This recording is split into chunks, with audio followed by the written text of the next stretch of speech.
Bienvenue sur le podcast Les Apprentis Lecteurs, le Trône de Fer. Et la flemme de dire toute l'intro, de toute façon, si vous en êtes pas là, c'est que vous la connaissez déjà assez. Donc, tu préfères la dire, Guillaume, mais... Tu veux que je la fasse? Allons-y.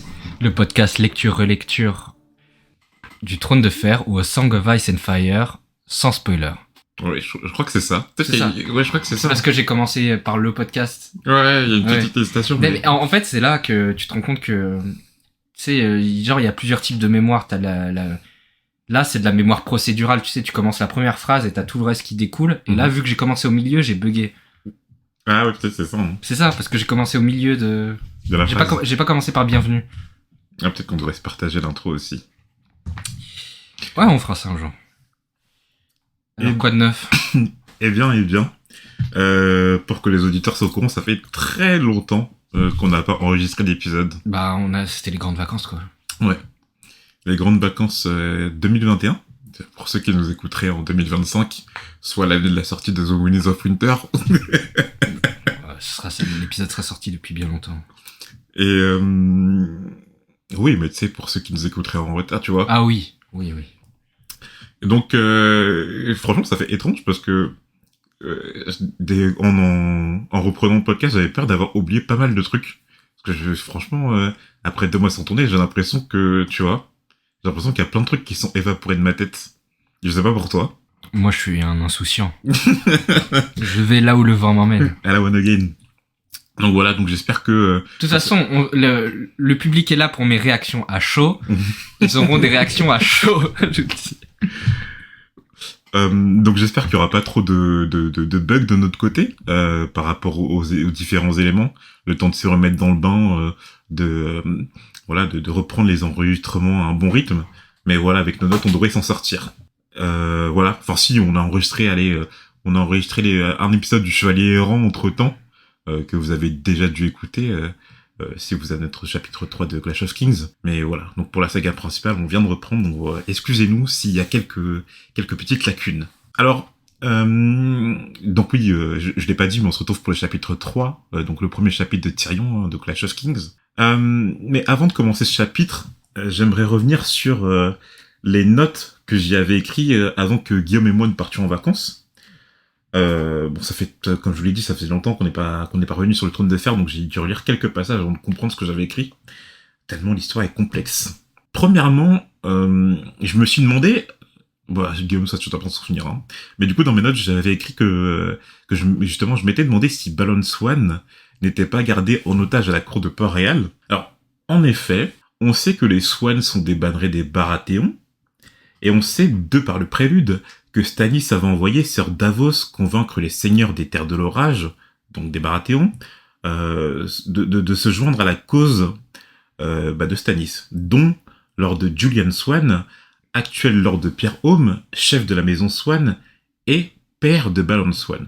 Donc Balon Swan, je rappelle, il est à la cour de Port-Réal, et comme on l'a vu dans le chapitre précédent de Sansa, par exemple, les jumeaux Horace et Ober Redwyne, donc les fils de Pacta Redwyne, le sire de la Treille, sont gardés en otage. Donc peut-être que c'est aussi le cas pour Balon Swan, en attendant que leurs pères respectifs viennent jurer fidélité à Joffrey. Deuxièmement, je voulais préciser, et ça c'est vraiment une erreur de ma part, je voulais préciser qu'on avait déjà vu Sir Dontos Hollard apparu dans le chapitre précédent de Sansa. Pour rappel, celui-ci était un ivrogne connu qui est arrivé bourré à l'anniversaire de Joffrey, et Sansa fut assez subtile pour le sauver de la mort suite au courroux de Joffrey. Sa punition fut alors de ne plus être chevalier, mais d'être à présent un des bouffons du roi en compagnie de Lunarion. Et bref, j'avais pas précisé que ce personnage était apparu lors du premier tome, toujours en tant qu'un ivrogne connu, et en fait, c'était le seul qui voulait parler à Sansa après l'emprisonnement des Dark Stark en tant que traître à la couronne, et c'est justement Sir Balon Swan qui l'en a empêché.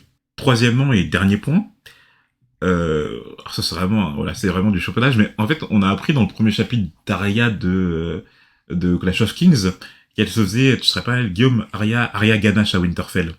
Et tu sais, Guillaume, moi je vais vite dans mes notes, hein, mais tout le monde on avait parlé des 3 définitions en français de Ganache. Donc c'était soit une personne incapable ou sans intelligence, soit la partie postérieure de la mâchoire inférieure du cheval, soit une crème à base de chocolat fondu et de crème fraîche. Et en lisant le texte en VO, à la suite de l'enregistrement de l'épisode, j'ai vu que le mot original était horseface, donc littéralement tête de cheval, ce qui se rapporterait donc plus à la mâchoire du cheval. Mais du coup, je sais pas si ça a été fait exprès ou non, mais je trouve que la traduction est géniale vu que le terme de personne incapable ou sans intelligence pourrait aussi se rapporter à Arya. D'autant plus que, du coup, dernière petite information par rapport à son nom, en fait, la première fois dont il est fait mention, c'est dans le tout premier chapitre de Arya, dans GOT, je l'avais totalement oublié, enfin, je l'avais pas noté du tout, et on apprend que c'est Jane Poole qui a donné ce surnom de Arya Ganache dû à Arya, dû à sa longue figure et solennelle. Donc voilà, donc c'est vraiment des détails dont on se fout complètement. Mais c'est pour ce genre de détails que bon, le Trône de Fer, c'est ma saga préférée et que j'ai décidé de lancer ce podcast parce que en fait ça rend le tout tellement cohérent, l'univers tellement palpable, que ce soit pour des détails mineurs comme celui-ci ou pour des détails dont l'importance peut se révéler majeure sans qu'on se rende compte directement. Voilà. Bref, après cette longue introduction, on peut commencer le chapitre. Ok. On commence par un petit résumé du chapitre. Donc, dans ce chapitre, on va retrouver Tyrion qui a enfin rejoint Port-Réal après avoir reçu l'ordre de son père de siéger au conseil en tant que main du roi jusqu'à son retour. Et la nouvelle est difficilement accueillie par Cersei, mais Tyrion va arriver à la convaincre qu'il fera tout pour que Jaime revienne sain et sauf à Port-Réal. Il se rendra ensuite à l'enclume brisée, et en fait, c'est là où il a décidé de loger Shae en dehors de la cour, et elle sera sous la garde de Sheila. Et contre toute attente, quand Tyrion se rend à l'enclume brisée, c'est Varys qui sera là pour l'accueillir. Tout ceci pour passer un message, pour lui faire comprendre que rien n'échappe à Varys. Rien n'échappe à Varys. Rien n'échappe à Varys. J'aimerais avoir un mème, tu vois, avec la tête de Varys. Et en gros, rien n'échappe à Varys. Avec les lunettes, tu sais, les lunettes de... Comment ça s'appelle encore le mème? Le truc de Smokey et la Voudaille. C'est les lunettes... Ah, Tag Life. Ouais. Bref. Merci Guillaume pour ce résumé. Le chapitre débute avec Tyrion voulant participer à la réunion du conseil restreint. Mais Mandon Moore, le garde royal, bloquait l'accès à la salle à Tyrion. Donc dans le chapitre, Mandon Moore est décrit par Tyrion avec l'apparence d'un cadavre dans son linceul. Et c'est marrant parce que dans le chapitre précédent, Sansa nous expliquait que ses étranges yeux morts la mettaient mal à l'aise. Donc bon, le champ lexical associé à ce garde royal n'est pas très joyeux. Le champ lexical du cadavre. Ouais. De plus, Tyrion se souvient que, d'après Jaime, Mandon Moore était l'homme le plus dangereux de la garde royale, après lui, naturellement, car jamais son visage ne trahissait ce qu'allait être sa réaction. Donc, ouais, le champ lexical du cadavre, ok, mais en fait, ça allait être un mec assez... tu sais, ça me fait penser, tu vois, une sorte de serpent, tu vois. Tu sais, ceux qui paraissent vides, en fait, qui bougent pas, qui ont pas de... Les reptiles... Ouais, qui ont le sang-froid, tu vois. Mais littéralement le sang-froid. Au final, grâce à l'appui d'une lettre que son père Tywin Lannister avait écrite, Tyrion put entrer dans la salle. Étaient présents au conseil restreint Cersei, la reine régente, le grand maître Pycelle, Lord Peter Baelish ou Littlefinger, le grand argentier, Lord de Janos Flynn, commandant du guilde Port-Réal, ainsi que Varys, le maître des chuchoteurs. Cersei fut stupéfaite quand elle vit son frère entrer dans la salle. Stupéfaite et incrédule, surtout quand elle a appris le contenu de la lettre. Son père, Tywin, avait envoyé son fils Tyrion le suppléer au conseil restreint en tant que main du roi jusqu'à ce qu'il soit en mesure de se joindre à celui-ci. Elle est ensuite furieuse, réclamant que son père vienne en personne, qu'il lui fallait une armée, que la ville de Port-Réal était en danger suite aux menaces de Stannis et Renly, et surtout, elle ne comprenait pas comment son père avait pu nommer Tyrion son suppléant. À la vision de Littlefinger, Tyrion lui sourit, se remémorant toute l'affaire du poignard en acier valérien. Je veux dire, mais peut-être que tu peux rappeler un peu cette affaire et justement pourquoi Tyrion sourit à Littlefinger. Par où commencer?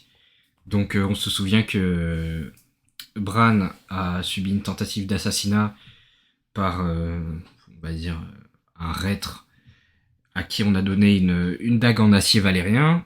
Catelyn avait pris les choses en main en prenant cette dague et en l'emmenant à Port-Réal pour la faire examiner par Aron Santagar, le maître d'armes de Port-Réal. Et avant ça, elle va être amenée à Peter Baelish par des gardes qui ont été missionnés par Peter Baelish. Oui, c'est exactement ça. C'est ça qui se passe. Et Littlefinger lui dit bah pas besoin d'aller chercher plus loin, cette dague m'appartient et je l'ai donnée à Tyrion lors d'un pari, pour un pari pendant un tournoi. Mhm. Sauf que, enfin, on sait du point de vue de Tyrion qu'en fait, c'est pas sa dague à lui du tout, quoi. Mhm. Exactement. Donc Et ça m'étonne. et c'est de là où a commencé tout le bordel. C'est un peu le point de départ du bordel, hein. Ouais. Quoique les Lysarines avaient déjà foutu la merde un peu en disant que c'était les Lannister qui avaient tué Jon Arryn. Ouais, genre. mais Catelyn a kidnappé À Tyrion Tyrion à cause de ça. Et moi d'ailleurs, ça m'étonne que ces retrouvailles elles soient aussi calmes, parce que je m'attendais à plus, tu vois. Je m'attendais à ce que Tyrion il débarque avec Bronn, depuis qu'il embarque Littlefinger. Tiens. Ouais, quoi. Je m'attendais à voir Littlefinger dans un cachot. Là, ça me paraît trop amical, en fait, comme retrouvailles. Alors que, enfin, Tyrion, il a failli mourir à cause de cette affaire, comme tu viens de le dire. Comme Littlefinger, il doit avoir grave du pouvoir pour que Tyrion, il l'emprisonne juste comme ça, quoi. Tyrion voulut rapidement parler en privé avec sa sœur Cersei, et fit sortir tous les autres participants du conseil. En partant, Littlefinger lui demanda s'il voulait qu'on lui prépare des appartements dans la citadelle de Maegor, mais Tyrion répondit qu'il allait s'installer dans la tour de la main, malgré le sort tragique des dernières mains du roi. Alors, Guillaume, est-ce que tu as à peu près compris ce qui s'est passé par rapport à l'explication de Tyrion sur les dernières mains du roi? Alors, on a Eddard qui est mort. Mhm. On a Jon Arryn qui a été assassiné. Mhm. On a ensuite, on comprend que la dernière main du roi de Aerys n'était pas Tywin, mais ça on s'en doutait un petit peu. Ouais, donc il y a eu des mains entre quand Tywin est arrivé en tant que main du roi, et puis Jon Arryn. Donc il y a plusieurs mains qui se sont succédées, et les deux dernières sont morts. Les deux dernières sont. Alors, il y en a un qui a été brûlé et l'autre qui est mort pendant le sac de Port-Réal. Alors, on va partir, plutôt ça va être plus simple, on va partir de Tywin. Après Tywin, on sait qu'il a été la main, ça a été dit dans le premier tome, hein. On sait qu'il a été la main du roi d'Aerys, Targaryen, le roi fou. Après Tywin, il y a eu deux mains différentes qui ont toutes les deux exercé cette fonction de main du roi, mais elles ont été, on ne sait pas pourquoi, privées de leur titre, de leur nom, et elles ont été envoyées en exil, et ces deux mains moururent en exil. Après ces deux mains, il y en a eu une autre qui exerçait la fonction de main du roi, et on sait que celle-ci, justement, a été brûlée vif. Toujours d'après Tyrion, mais la raison ne sait pas pourquoi. Après, on peut se douter que ça peut être sur Horde d'Aerys, vu que bon, il était surnommé le roi fou, vu qu'on connaît le sort réservé à Rickard Stark et Brandon Stark, qu'ils ont été torturés par Aerys, donc ça m'étonnerait pas que, bon, voilà, cette main-là, ça soit justement sous le joug d'Aerys qu'elle a été brûlée. Et il y a eu une main après celle-là qui n'a pu exercer que 15 jours, et jusqu'à, du coup, ça serait jusqu'à la mort d'Aerys Targaryen, quoi. Donc si on résume, on ne sait pas si Tywin Lannister a été la première main d'Aerys Targaryen, mais en tout cas c'est la première qui est citée par Tyrion. Après Tywin, il y a eu ces deux mains qui ont été privées de titres, noms et domaines, et qui moururent en exil ensuite. Après cette main, il y a eu celle qui a été brûlée vif, et après celle-ci, il y a eu la main qui n'a pu exercer ses fonctions qu'une quinzaine de jours. Alors, par contre, on connaît pas leur identité. Il y a aucun nom qui est cité, et on ne sait pas les raisons qui ont poussé à cet exil pour les deux mains après Tywin, quoi. Mm. Suite à son départ, Tyrion put s'entretenir seul à seul avec Cersei. Il savait que le souhait le plus profond de sa sœur était de récupérer Jaime des mains des Stark, et Tyrion, qui on sait, tirant cite à Jaime, se propose de l'aider. D'abord par les otages. On détenait les fils Stark. Sauf que Cersei lui avoue avoir menti quant au fait de détenir Arya. Bon, on en avait déjà parlé dans le dernier chapitre de Tyrion de AGOT. Tu te rappelles parce que le conseil de guerre de Tywin évoquait d'échanger les filles au pluriel Stark contre Jaime, et donc que Cersei ne devait sûrement pas leur avoir dit qu'elle avait perdu Arya. Donc c'est confirmé dans ce chapitre. Cersei lui explique ensuite qu'elle ne fait confiance à aucun membre du conseil restreint, et que depuis que Joffrey s'est coiffé d'une couronne, il n'en faisait qu'à sa tête. D'ailleurs, on apprend ce qui s'est finalement passé le jour de l'exécution d'Eddard. Joffrey avait pour consigne d'épargner Eddard, afin qu'il puisse prendre le noir et partir à la garde de nuit, mais le petit roi n'en a fait qu'à sa tête, voulant rendre le spectacle plus excitant. D'ailleurs, maintenant le grand septon est en grande colère contre la couronne, car pour lui, on y avait profané le sceptre de Baelor, alors que ce n'est pas ce qui était prévu. Tyrion apprend ensuite que c'est par Littlefinger que Janos Flint est devenu le seigneur d'Harrenhal. On avait besoin de ces manteaux d'or pour contrecarrer les plans de Ned, et donc ce marché a été arrangé. Et d'après Cersei, ils étaient tout proches de la catastrophe, mais heureusement que Sansa était venue la trouver pour lui révéler les plans de son père. Alors ça, on en avait déjà parlé aussi, hein. D'ailleurs, c'est un truc qui est pas montré dans la série. Que Sansa, c'est elle qui révèle les plans de Ned à Cersei. C'est vrai. Et information supplémentaire, c'est Varys qui est à l'origine du renvoi de Barristan Selmy de la garde royale. En effet, Joffrey s'est trouvé un responsable à la mort de son père, entre guillemets. Son père, bon, on sait que maintenant, voilà. Et Varys lui avait susurré ce nom. Alors, on avait déjà parlé dans le dernier chapitre de Tyrion de la GOT, mais bon, c'est une grosse erreur d'avoir congédié Barristan. Bon, alors du coup, par rapport à ça, du coup, ça ne savait pas du. Alors pour Littlefinger et Janos Flint, on pouvait s'en douter, hein, parce que c'est on sait que voilà, les manteaux d'or, il faut quelqu'un qui les paye. Je crois que c'est Annette qui a dit ça, Littlefinger. Il a dit oui, quand deux clans se battent pour machin et tout, qui les manteaux d'or écoute. Et Littlefinger a répondu, je crois que c'est celui qui les paye, genre. Oui. Mais par contre, pour que l'information sur laquelle Varys est celui responsable du renvoi de Barristan Selmy, ça c'est tout nouveau. Et du coup, est-ce que t'aurais peut-être pensé par rapport à ça? Bah, c'est très surprenant de la part d'un conseiller comme Varys de faire ça, parce que c'est complètement contre-productif. Mm-hmm. Et c'est Tyrion qui évoque plus tard que Barristan, il risque de se retrouver dans le camp de quelqu'un d'autre. Mm-hmm. Que ce soit Renly, ou que ce soit les Stark, ou que ce soit n'importe qui. Mm-hmm. Barristan, maintenant, il peut jurer fidélité à n'importe qui. Mm. Et c'est là que en tout cas, on sent que Varys a des intérêts contre la couronne, visiblement, parce que ça... C'est totalement... En plus, Varys c'est intelligent, donc il doit le savoir. Il le sait, bien sûr qu'il le sait, il est pas con. Mais du coup, on sait pas... Enfin, après, de toute façon, on va pas le répéter, hein, mais quels sont les intérêts de Varys, ça... parce que dans le chapitre où on entend discuter avec Illyrio Mopatis, on sent que leur intérêt, c'est de justement protéger plutôt la couronne. Ou en tout cas de ralentir leur affaiblissement. Alors que là, ça l'accélère plutôt. Mais en fait, je pense que... En tout cas, je pense que Varys, il a envie d'accélérer, je sais pas, la chute de Joffrey ou quelque chose comme ça. Il n'a pas envie de voir Joffrey sur le trône, et je pense que personne n'a envie de voir Joffrey sur le trône. Après, peut-être que la mort de Viserys, ça a changé quelque chose, hein, dans les plans de dans les plans de Varys et Illyrio Mopatis. Parce qu'on savait qu'ils œuvraient, entre guillemets, pour que Viserys accède au trône, peut-être. Mais du coup, depuis sa mort, est-ce que ça a changé leur plan? Et du coup, pour continuer sur cette voie, d'après Tyrion, les petites gens mettaient Barristan Selmy aussi haut que Serwyn Bouclier Miroir et que le prince Aemon Chevalier Dragon, c'est-à-dire des chevaliers de grand renom. Alors ces deux noms ont déjà été cités dans le premier tome, sauf que Serwyn Bouclier Dragon n'en avait pas parlé, mais du coup on va le faire maintenant. C'était un chevalier de la garde royale. Serwyn Bouclier Miroir, pas Bouclier Dragon. Serwyn Bouclier Miroir, pardon. Il a été cité par Bran dans ses idoles, oui, non? Oui, mais en fait nous on n'en avait pas parlé dans le podcast. Ah. Donc c'était un chevalier de la garde royale cité par Bran, comme tu viens de le dire.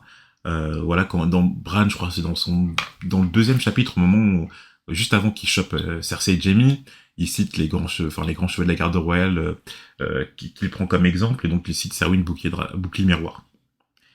Et donc on apprend ensuite, il est cité une autre fois, dans un des chapitres de Sansa, et il aurait sauvé des géants une certaine princesse d'Erissa. Voilà, c'est les seules informations qu'on a sur lui. Quant à Aemon Chevalier Dragon, alors là, Euh, bon, en fait, bon, alors ça, c'est un peu compliqué parce qu'en fait, je sais pas si tu te rappelles, Guillaume, parce que en fait, c'est dans un chapitre de John, mais du coup, on doit réenregistrer parce que le son a été, enfin, le son était catastrophique. C'est vrai. Donc, du coup, peut-être, tu te souviens pas qu'on a parlé de lui. Alors, Tout ce qu'on a dit sur lui, en tout cas. bah, je me souviens qu'il était chevalier de la garde royale d'Aegon IV. Ouais. Et que, en gros, il était amoureux de la femme de Aegon IV. Un truc comme ça. Il y avait pas une relation amoureuse entre les deux. Alors, justement, c'est ça le truc. C'est que, bon, alors, tu viens de le dire, alors que je lis mes notes, hein, pour pas, donc, c'est comme tu l'as dit, un chevalier de la garde royale d'Aegon IV, ou Aegon l'Indigne. En fait, on sait qu'il s'est porté champion pour la reine Nerys, la femme d'Aegon IV, mais aussi sa sœur. Parce que du coup, Aemon Chevalier de Dragon, c'était le frère d'Aegon IV, et Aegon IV s'était marié avec sa sœur, la princesse Naerys. Donc en fait, les trois, ils étaient frères et sœurs, tu vois. Ça, c'est des trucs de Targaryen, ça. Ouais. C'est des bails de Targaryen, ça. Exactement. Et donc, Aemon Chevalier de Dragon serait porté champion pour sa sœur Nerys, car un certain Morgil aurait raconté des mensonges sur elle. Bon, quels mensonges, ça, on n'en sait rien. Enfin voilà, les circonstances, on n'en sait rien, mais on sait juste cette information. Et c'est d'ailleurs après lui que le Maestremon a été nommé. C'est le roi d'Aeron II, qui, en l'honneur de... du coup, c'est son... d'Aeron II, que je dise pas de conneries, en l'honneur de son oncle. Parce que Daeron II, c'est le fils d'Aegon IV. Enfin, alors, là, ça va rentrer dans un truc un peu compliqué. En gros, on sait pas trop si Daeron II, tu sais, c'est le roi qui règne justement pendant l'histoire du chevalier de Dunk et enfin, du chevalier errant. C'est lui qui est le roi régnant à cette époque-là. D'accord. Et c'est celui qui a conquis Dorne là par le mariage. Et en fait, on sait pas si Daeron II, c'est le fils de Aegon IV ou de Aemon Chevalier Dragon. En fait, certains disent que justement Aemon Chevalier Dragon et la reine Nerys étaient voilà amoureux et donc de cet amour serait né Daeron II, mais ça peut aussi être le vrai fils de Aegon IV. J'ai noté dans mes notes que si vous n'êtes pas de cette histoire et que vous êtes curieux, on n'allait pas la restituer maintenant, même si on vient de le faire, parce que c'est pas un des faits central du chapitre, mais si vous êtes vraiment curieux, on vous invite à réécouter l'épisode concernant le chapitre 60, soit John 8 de AGOT. Et voilà, on a tellement pris du galon dans le podcast qu'on peut dire à nos auditeurs, allez réécouter cet épisode pour plus d'informations. Bref, c'était pour toutes ces erreurs récentes que Tywin avait envoyé Tyrion. De plus, Geoffrey a l'air de se sentir trop à l'aise avec sa mère. Il sait qu'elle ne le châtiera jamais, alors peut-être que la présence de Tyrion pourrait changer la donne. Oui, parce que on a déjà vu, Tyrion lui a déjà mis quelques gifles. Ah, est-ce que c'est dans le livre ça ou c'est dans la série? Est-ce que je me souviens dans la série, dans le livre, je me rappelle plus. Si, il lui dit... Si, dans le livre. Ouais. Je me souviens, ouais. C'est possible, hein. Après, est-ce que ça va vraiment changer le comportement de Geoffrey, la présence de Tyrion? Ça, j'en suis pas. Surtout que maintenant que Geoffrey est le roi. Qu'il est roi, c'est chaud, hein. Avant-dernière question de Tyrion vers Cersei, qui a tué Jon Arryn? Mais de ceci, Cersei ne semble visiblement pas au courant. Alors Guillaume, est-ce que tu peux nous situer par rapport au meurtre de Jon Arryn, où on en est là à peu près?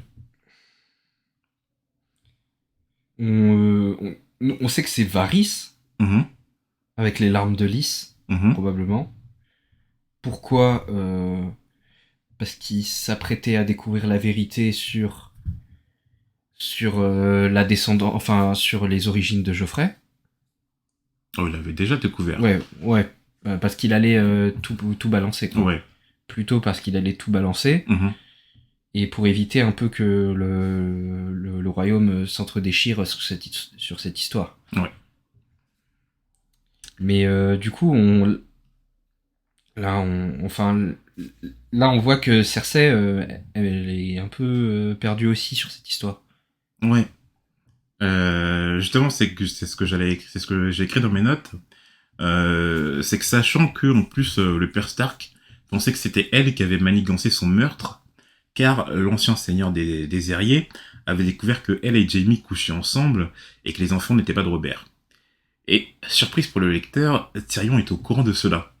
Alors j'écris surprise entre guillemets dans mes notes, parce que bon, Tyrion a l'air tellement malin que ça serait surprenant qu'il serait pas au courant que Jaime et Cersei couchent ensemble. Mais bon. Oui, je pense il a cramé même même pendant leur adolescence ou un truc comme ça. Hmm. À mon avis, il devait avoir cramé depuis longtemps. Hmm. Dernière question de Tyrion. Comment s'y était pris Cersei afin de tuer Robert? Alors ça, le lecteur l'avait appris dans l'ultime chapitre d'Eddard de la GOT, lors de sa conversation avec Varys, que Cersei n'avait pas volontairement tué Robert, mais l'y avait aidé en lui servant un vent plus corsé que d'habitude. Donc si le sanglier ne l'avait pas tué, ça aurait été une chute.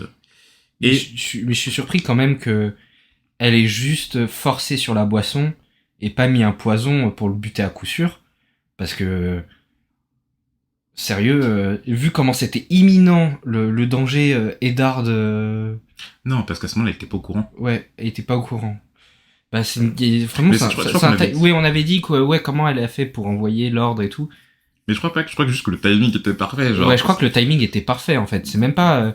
parce que moi, au début, j'imaginais plus genre en mode, oh putain, il est au courant, vas-y, faut que je missionne Lancel d'aller vraiment le buter. Mais en fait, il y a eu un timing de ouf. Si ça se trouve, ça fait plus...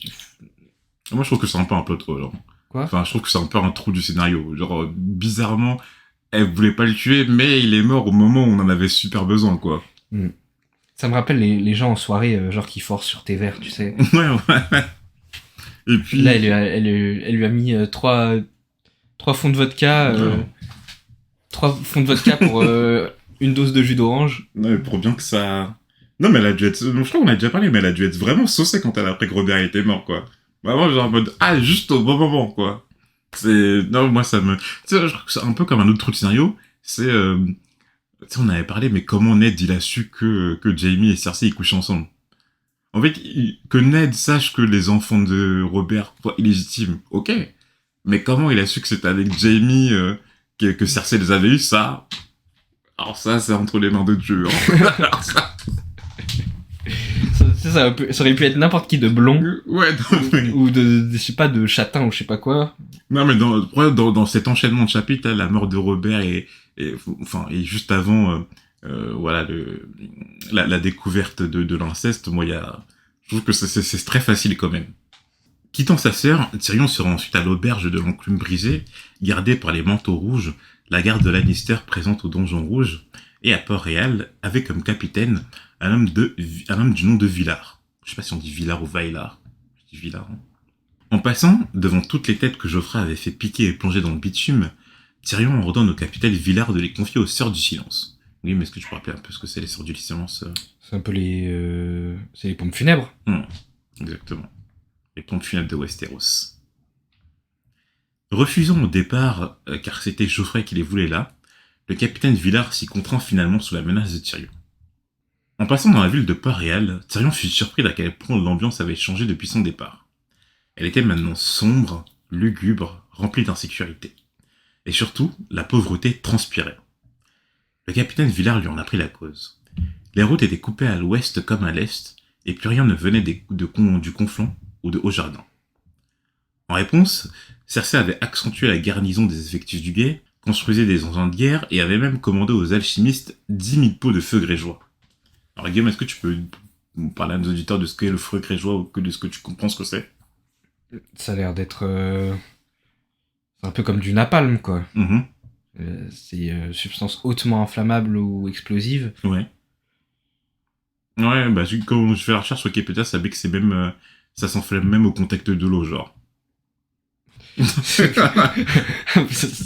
Ouais, c'est plus que, je sais pas, un mélange entre nitroglycérine et napalm, tu vois, explosion et inflammable.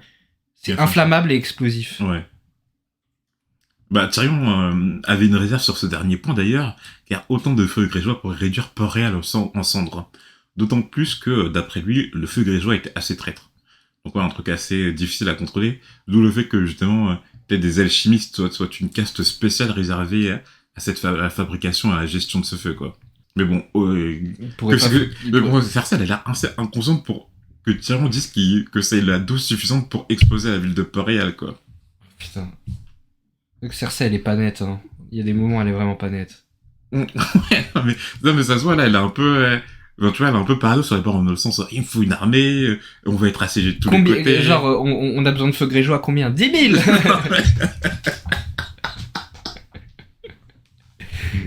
pas, c'est dit 10 000, c'est un bon chiffre. C'est un chiffre assez rond. C'est pire. Et pour payer tout cela, Cersei avait une nouvelle fois fait appel à Littlefinger, le grand Argentine n'étant jamais à court de ressources monétaires. Mais cela l'a encore une fois endetté la couronne. Même si Littlefinger avait mis en place une taxe à l'entrée de la ville, et comme nombre de concitoyens de Westeros fuyaient la guerre afin de trouver un endroit sûr, cela constitue une bonne rentrée d'argent. Et franchement, ça c'est vraiment une taxe de fils de pute, genre. C'est exactement comme si on disait, oui, maintenant vous avez plus le droit de circuler en voiture, mais il y a une taxe pour aller à vélo et les piétons, quoi. Non, mais c'est exactement la même chose. C'est-à-dire qu'il provoque la cause pour laquelle la taxe a été mise en place. Ouais. Ouais, bah... Là, tu m'étonnes que, genre, à mon avis, là, les bas-fonds de Port-Réal, ça doit ressembler à un bidonville, genre. Genre... Ouais. Ça s'appelle, je crois que ça s'appelle Culpucier. Culpucier, Ouais. je sais plus, la porte de la Gadoue... Ouais, non, vraiment, bah, il doit y avoir la masse d'habitants, ça va être assez insalubre, en fait. Bah déjà, je pense déjà, tu vois, les pauvres, ils sont venus parce qu'ils ont tout perdu. On arrive, on leur prend le genre de l'argent, c'est tout ce qui reste, tu vois. Genre, le peu de choses qui leur reste pour manger, et ça doit être horrible. Mais en plus, il est dans une scène du chapitre 1, on dit que oui, ils vendent des rats maintenant parce qu'ils ont plus de viande, des trucs comme ça, genre. Rats frais. Ouais, rats frais. D'ailleurs, ça a été un peu supprimé. Bon, de toute façon, ça va revenir, hein, mais là, ça a été supprimé, tu vois, les dialogues un peu mal écrits, genre, des habitants du peuple. C'est comme on l'avait vu et tout dans le... Ah ouais? Bah, je crois pas les avoir lus, ou ça m'a pas choqué en tout cas. Ils ont pas beaucoup parlé, là. C'est vrai aussi. Mais vraiment une bonne taxe de fils de pute, quoi. L'état de dire, non. Et ça me tue. Tu provoques une guerre, après tu dis oui, mais maintenant, comme il y a la guerre, faut bien payer, quoi. Ça va pas se payer tout seul.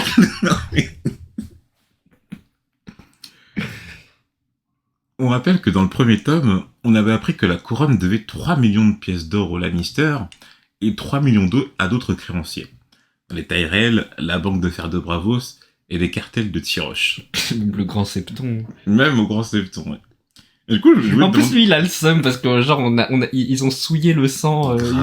Genre... Grave, mais le grand septon, il doit avoir la dent contre la couronne, non? Non, il doit être deg. Il doit être dégoûté.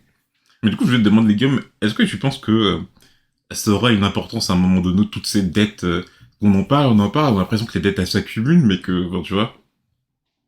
Ah bah c'est très possible. C'est très possible que... Bah c'est très possible que à un moment donné... Enfin ça pète quoi. Genre la banque de fer, je pense qu'ils sont très puissants. Des cartels... les cartels aussi, genre à un moment... Ouais. Déjà même, ils vont... Je sais pas, ils vont cesser déjà de les approvisionner. Après, là, Littlefinger, il a l'air très très chaud pour trouver de nouveaux créanciers. Mais... Là, si Littlefinger, un jour, il disparaît, ce sera un peu la merde, je pense. Hein. Ouais. Non, c'est sûr qu'il va y avoir... il va y avoir un peu une... Non, mais il va y avoir des conséquences à tout. C'est pas de l'argent magique. L'argent magique n'existe pas. Bon, déjà, les Tyrell, il a plus besoin de les rembourser. Oui. Ça, c'est bien. Mais donc, je sais pas ce qui enquêterait le plus entre la banque de fer de Bravos et les cartels de Tyroche. La banque de fer, à mon avis, je sais pas. Après, tu te dis, ils doivent se ramener aux Lannister, mais de toute façon, c'est les Lannister qui sont en manette. Donc, en fait, c'est comme si, ils avaient une dette envers eux-mêmes, quoi. Ouais. Donc, on peut déjà enlever 3 millions. Il reste 3 millions à rembourser, mais vu qu'ils en prennent encore et encore, là, Arrivant à l'auberge, Tyrion fut ravi d'y retrouver Shae, mais quelle ne fut sa surprise quand il vit qu'elle était accompagnée de Varys. Le maître des chuchoteurs encore frappé. D'ailleurs, Tyrion interprète sa présence comme un avertissement. Vous vouliez la cacher, mais je savais qui elle était, où elle était, et me voici. Et tu vois, je vois ça un peu comme de vrais films de Scorsese où tout se passe par le regard, tu vois, un peu comme dans Hits. Les mecs, de Robert De Niro, Al Pacino, juste ils se regardent comme ça. Vrai film de gangster. Et voici le point comète du chapitre. Ça fait vraiment Peaky Blinders en mode j'arrive, je pose mes couilles, je me mets, j'arrive sur ton territoire, tu vois. Ah, Varys. Ouais. Ouais. Enfin, je pose mes couilles. Ouais. En façon de parler. Et donc, voici le point comète du chapitre. Parce que oui, pour chaque personnage POV, on aura son interprétation de la comète, sa vision de celle-ci. Donc au départ, je trouvais que c'était un petit truc, c'est pour les 2 premiers, mais en fait non, ça revient vraiment à tous les chapitres. Ouais, Quoi. ouais, quand je l'ai lu, quand je l'ai lu là, j'ai fait encore. Et comme je t'ai dit, ça veut rien dire, c'est juste l'interprétation des personnages qui est importante, quoi. Et dans mes notes, j'ai écrit dommage qu'on n'ait pas de jingle. Je vois à quel point ça revient pour tous les personnages. Mais peut-être que j'en crée un au montage. Donc, ouais, je me dis à la fin, je vais peut-être répertorier toutes les significations qu'on a depuis le début. Ça pourrait être intéressant. Bref, d'après Varys, le petit peuple a surnommé le messager rouge, qui viendrait annoncer carnage et incendie. Bon, ça signifie beaucoup et pas grand-chose non plus. Enfin, si ce n'est que ça annonce une catastrophe quand même, quoi. Varys quitte alors Tyrion en lui posant une énigme. Et je me suis dit qu'elle était tellement cool que j'allais la faire écouter à nos auditeurs. Donc Guillaume, tu veux la lire ou ouais. Ok. Dans une pièce sont assis 3 grands personnages. Un roi, un prêtre et un type archi-cousu d'or. Entre eux se dresse un reître, un petit homme du commun et d'intelligence ordinaire. Chacun des 3 autres lui enjoint de tuer ses compères. « Obéis-moi, dit le roi, car je suis légalement ton chef. »« Obéis-moi, dit le prêtre, je te l'ordonne au nom des dieux. »« Obéis-moi, dit le riche, et tout cet or t'appartiendra. Qui survit, qui meurt selon vous ?» Alors du coup, avant ça, je vais te poser la question. Toi, tu penses que c'est quoi la réponse de cette énigme? Bah, y a pas de réponse. Enfin, justement, l'interprétation, c'est genre... Enfin, je pense que l'interprétation à retenir, c'est que... Enfin, en tout cas, la mienne, c'est que y a beau... Enfin, on a beau avoir 3... Enfin, des individus qui sont très puissants, qui ont tous une raison de donner des ordres, mais... enfin... Le pouvoir, le vrai pouvoir, c'est celui du peuple, c'est celui de... Enfin... Ça dépend des valeurs et des... Ça dépend juste, en fait, à qui le peuple va prêter allégeance, en fait. Mmh. En fonction de ses valeurs. Est-ce que ils ont des valeurs plus politiques, plus religieuses, plus... ou ils sont juste... pécuniaires. Ouais, ou juste attirés par l'argent. Mmh. Non, tu voudrais dire que, en gros... en fait, c'est ces personnes, parce qu'en fait, ça tout dépend d'à qui le petit peuple prête le pouvoir, quoi. Oui. Ok. Shay, la prostituée Tyrion, commence par répondre que c'est le riche qui survit. Donc on voit elle, on voit tout de suite c'est quoi sa religion, c'est l'argent. Ouais. Mais Tyrion répond que tout dépendrait du reître. Donc c'est un peu ce que tu dis, toi, Guillaume. Oui. Un fanatique religieux, il va obéir au prêtre et pas à l'argent, et tu vois. Un soldat vraiment éduqué dans vraiment peut-être dans une famille guerrière ou un truc comme ça, ce sera sûrement le roi. Mmh. Et un reître, un vrai reître un vrai reître genre comme Bronn, ce serait sûrement l'argent. Mmh. D'ailleurs, en parlant de Shay, dans l'ultime chapitre de Tyrion de AGOT, Tywin lui avait interdit de l'emmener à la cour, mais Tyrion ne voulait visiblement pas écouter cet ordre. On apprend que, effectivement, dans ce chapitre, pour contourner l'ordre de son père, il ne l'avait pas emmené à la cour du Donjon Rouge, mais lui avait offert une maison avec des gardes et des serviteurs dans la ville de Port-Réal. Vraiment le truc, voilà, ça, c'est vraiment un truc d'enfant, genre, pour contourner la collision. J'ai pas emmené littéralement à la cour du Donjon Rouge, mais bon. Bah, c'est déjà mieux quand même que de faire traîner une prostituée en plein milieu de la citadelle de Mégor, quand même. Ouais, que de l'affiche en plein jour. Je pense que bon, Tywin il serait pas content, mais au moins il se dirait bon, au moins la putain s'affiche pas devant toutes les familles importantes et tout, quoi. D'ailleurs, fun fact à propos de Shay. Est-ce que tu savais que l'actrice... Elle a fait du cul? Ouais. Ouais. Ah, c'est lourd, ça. Comment ça? Tu vois, c'était quand même un fun fact à placer. Je l'ai appris comme ça en lisant des articles, mais je savais absolument pas. Tu savais pas? Ah pas ouais? du tout. Mais je me demande comment ils ont passé le casting, du coup. Enfin, je veux dire, est-ce qu'ils sont passés par... Non, mais... J'avoue, c'est un truc de bâtard quand même. Tu casses une prostituée, tu vas chercher une actrice de cul. Après, peut-être qu'elle s'était tournée vers, tu vois, un acting plus traditionnel à ce moment-là, mais c'est quand même cocasse. Je t'ai jamais vu dans un autre film. En conclusion de ce chapitre, après avoir couché avec Shay, Tyrion pensa qu'il n'apprendrait jamais de ses erreurs, qu'il avait déjà commis cette faute avec Tisha, et qu'il était fou de la reproduire. Alors, est-ce que Guillaume, tu peux rappeler l'histoire de Tisha? C'était... C'est l'histoire où Tyrion a perdu son pucelage. Mhm. Donc, en gros, Jaime avait payé une prostituée pour que Tyrion perde son pucelage. Il s'est marié avec le lendemain. Mhm. Et Tywin, il était fou furieux et a décidé de forcer Tyrion à regarder Tisha se faire prendre par toute la garde Lannister. Il lui a même forcé de coucher avec après. Alors ça, notamment, on avait dit non, je crois. Mais c'était pas arrivé finalement. Ah bon? Ouais. Ok. Mais justement, en plus, c'est toi qui l'avais dit.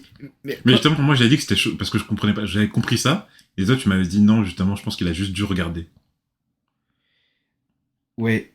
Après, je sais plus, parce qu'il lui donne une pièce d'or, genre une pièce d'argent ou un truc comme ça Ouais. pour chaque garde, et une pièce d'or... Pour lui. C'est ça. Mais du coup, ouais, on s'est dit, peut-être que c'est la pièce d'or, mais pour coucher avec elle avant, quoi. Pour son mariage et tout, tu vois. Ouais. Mais en vrai, c'est vrai que Tyrion, bon, on pensait que, voilà, il serait vacciné contre le fait d'utiliser des prostituées, mais visiblement non. Visiblement, voilà, la leçon n'a pas été assez forte. Ouais. Tyrion confie à Shay en fin de chapitre qu'il est venu ici pour quelque chose à quoi Cersei est loin de s'attendre, rendre justice. Donc voilà comment tu interprètes le fait que Tyrion veuille rendre justice. Sur... j'imagine un peu rendre justice comme... déjà, Littlefinger, là. Hein. Ensuite, peut-être... je sais pas, essayer de rattraper du mieux qu'il peut le coup de Lord Eddard, quoi. Mm-hmm. Mais je pense que, bon, il a pas 3000 trucs... Je pense qu'il va essayer de négocier un peu l'échange Sansa-Jaime. Mm-hmm. Et avec des excuses, un mot d'excuse, genre, on est désolé. On est désolé. Moi, je l'interprète plutôt aussi comme... je pense qu'il est vraiment venu pour littéralement rendre justice.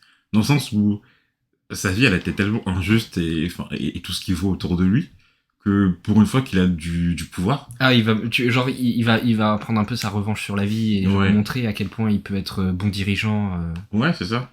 C'est comme ça que tu le vois. Je sais pas si on peut appeler ça rendre justice, je sais pas. Mais ouais, bah... Non, mais par exemple, tu vois que Tyrion, il a à cœur, il peut avoir à cœur l'intérêt des gens, comme, je crois quand il était venu rendre visite à la garde de nuit, il avait promis à Gérard Mormont de parler du sort de la garde de nuit à la cour, par exemple, tu vois, des trucs comme ça. Ouais. Ouais, ok, vraiment, il veut devenir un bon dirigeant pour... okay. Même, et je pense qu'il y a un petit côté où, bon, déjà, parce que voilà, il aime la justice, mais il y a un petit côté où, comme tu dis, il veut prendre la revanche sur les autres, quoi. Il veut leur montrer que, voilà, bon, il veut contrecarrer leur plan, entre guillemets. Ouais. Pour terminer cet épisode, je pense que ça, c'est un vrai exemple de la différence entre la série et les livres à partir de maintenant. C'est pour ça que c'est autant plus de faire ces chapitres de Clash of Kings, en tout cas même à partir de maintenant. Parce que là, il y a une vraie différence de profondeur. Sur le tome 1, on la voyait absolument pas. Enfin, ou presque pas. Sur le tome 2, rien que ce chapitre, tu vois la différence entre la série et les livres. Genre, j'ai revu la scène du livre où Tyrion entre dans la salle du conseil pour retrouver Cersei et les autres, là. En vrai, ils ont enlevé 80% des dialogues. Mm-hmm. Genre, vraiment, c'est affolant. Tu te dis qu'ils introduisent plus de choses, ils parlent plus de l'univers, le truc, par exemple, de Varys, ouais. que c'est lui qui est l'instigateur du renvoi de Barristan Anselmi, ouais. Là, dans la série, c'est juste un caprice de Geoffrey. Donc voilà, on a terminé pour cet épisode, on espère qu'il vous a plu. Vous pouvez nous suivre sur les réseaux sociaux si le cœur vous en suit. Et vous pouvez noter ou commenter sur les différentes applications de podcast. On vous retrouve, je sais pas quand, mais on vous retrouve bientôt pour un nouvel épisode. À la prochaine.